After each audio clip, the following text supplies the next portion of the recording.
Welcome back on the Wasted Driver. Today we're gonna try something really cool, BMW Z3 Coupe. From 1999, 2.8 liter, 192 brake horsepower. We're gonna have a lot of fun with this today. Let's go.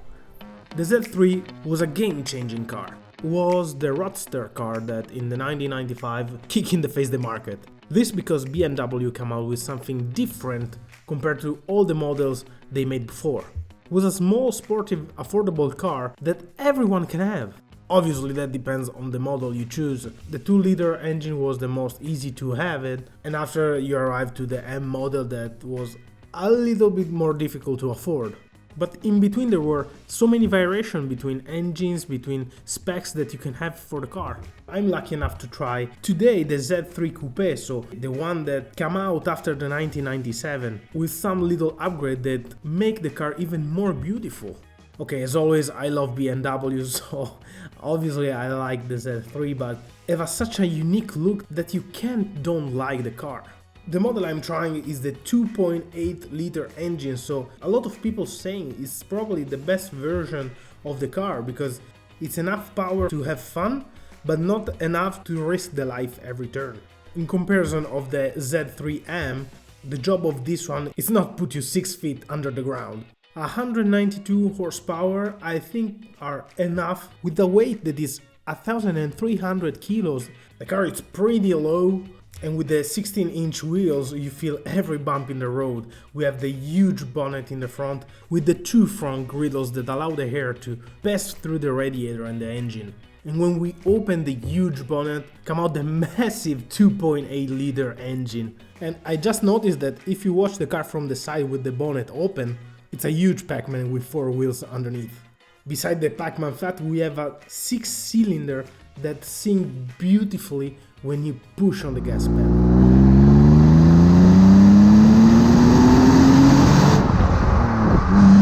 And to be a car with not a crazy amount of horsepower, it's not bad at all. Do 0 to 100 in 7.1 seconds. In this model we have the manual transmission, thankfully because I was really curious to test it with the manual gearbox. You have a real trunk that you can fit what you want inside. Or what you need. I don't give suggestion, I'm just saying what you can do with this car. We have the small double exhaust, a small spoiler that helps the back of the car stay a bit more stick to the ground. The rear of the car looks so 90s, especially with the rear lights, and honestly even the headlights too. The rims that fit perfectly the aesthetic of the car. But even if we go inside the red interiors with a clear car like a white one or a gray one, it's simply beautiful. And look the condition of the car, it's such in a great shape. This car is more than 20 years old. Everything is compact, like the dashboard, you have all the information you need right there. And I'm sure I will be impressed on how this car drives. The Z3 was built from the 1995 to the 2002. In total they sold 287,083 of Z3, but probably the coupe, it's about the 6-7%, maybe 10 of the Z3 they sold. So this model is pretty rare. Steering wheel, it's precise, it's more precise of what I thought. It's good because where you put the steering wheel, the cars go. And the acceleration, it's really smooth, it's not aggressive.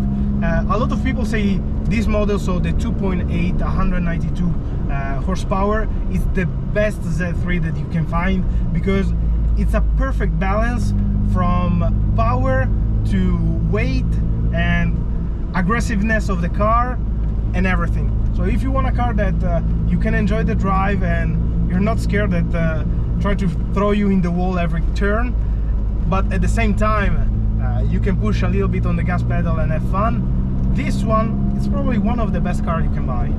The clutch, it's really soft, so I'm trying to be delicate with the car because as always we have to treat with a lot of respect. This type of cars are valuable and are amazing. I don't want to do nothing bad at her. The sound of the engine, the 6-cylinder when seeing, it's really nice, really nice. I like it a lot.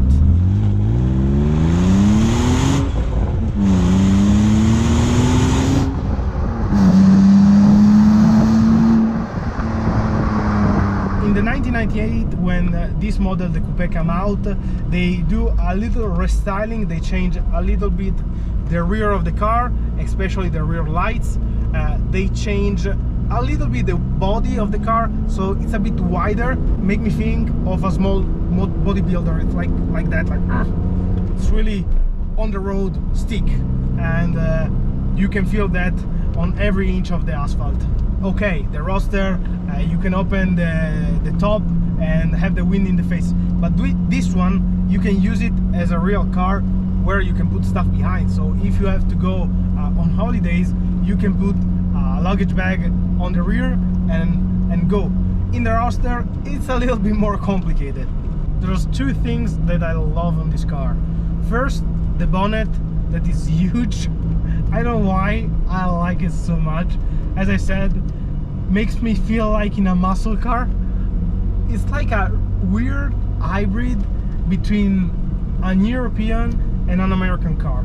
The second thing is the fact that I'm sitting on the rear wheel, like it's right behind me. I feel the rear axle right under my butt, so it's good. That give you a lot of weight distribution, and it's a really weird sensation to feel that much on the rear of the car, but make absolutely sense due to the fact that the car is perfectly balanced. Even if you have a huge bonnet and the huge engine on the front, you don't feel it at all. You don't feel the car heavy. You feel the car the opposite, really reactive, really dynamic, and really easy to drive. So they build a really nice car. At the same time, as usual, we have to test the brakes and the acceleration. So I want to test that now. Oof. She gained speed fast. It's not super fast as a car. I have a maximum speed of 230 kilometers an hour, but it's already enough.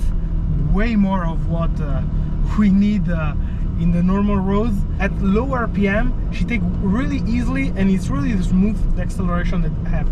When you follow the road, the car is stick where you want. I love this. I love this. And the acceleration, it's great.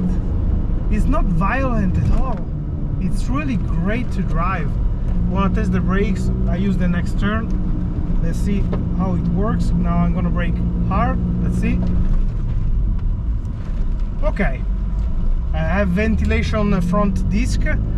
They works fine. Are not great, are fine, but it's normal with a model like this. Don't need huge brakes because it's light and it's small, so you don't need a huge brake power to stop it. So works perfectly as they have to. The weight distribution on this car, it's perfect. Perfect. Probably one of the best I tried. The rear and the front follow each other perfectly, and the drive, it's so enjoyable and so easy. So easy. You can drive it with a tranquility that I didn't have with a lot of cars. So the driving position is not the best. It's a small car, so if you are a big dude, you're not super comfortable, but it's way more comfortable of what I expected. Usually when I'm in small cars, I'm not really great inside. Here it's okay. I feel good. I put the seats all on the rear, so as I said, I'm sitting on the rear axle, but like that the legs are good. I feel good inside. I don't touch the wheel with the steering wheel with the legs. When I'm sitting, as you can see, I almost touch, when I stay straight, I almost touch the top, but I still have space, and I feel good inside because I have space on the right, on the left. I can even put my arm on the side of the door. So I expect to be in a small car as it is, but didn't expect to be this comfortable. The field of view is the weak point, I think, of this car. The mirrors are good, are even great because are huge and I'm really close to, so I see perfectly behind. The front is huge, so it's a bit hard to understand where the car finish and everything. The rear it's a bit small on the sides. It's hard to check because I have the seat here. I can see almost nothing, so probably this is the only weak point of the car, but you can see all the car. You have just to be careful to check maybe 2 times around what is happening, because it's not that easy to see. At the end, this car makes me smile. Like, it's a small sport wagon that you can enjoy the drive, that you can use even to go on holiday, you can use on the Sundays, you can use even on a racetrack, because you still have 200 horsepower and rear wheel drive. So yeah, you can have fun with this. 2.8 liter engine, 16 line, so the sound is great. You enjoy every second you are in the car, and it's probably a car that, if you have the possibility, it's worth it to buy, especially because the coupe will worth way more in the next years, because now the price is going really up, and it's a good investment that you can use and that you can have fun with it. A lot of fun. You can find this exact model, the one I'm driving, at Stile Italiano if you want. I leave you the link of them in the description, like that you can check the car. Hope you liked the video, and always see you next time. Bye everyone.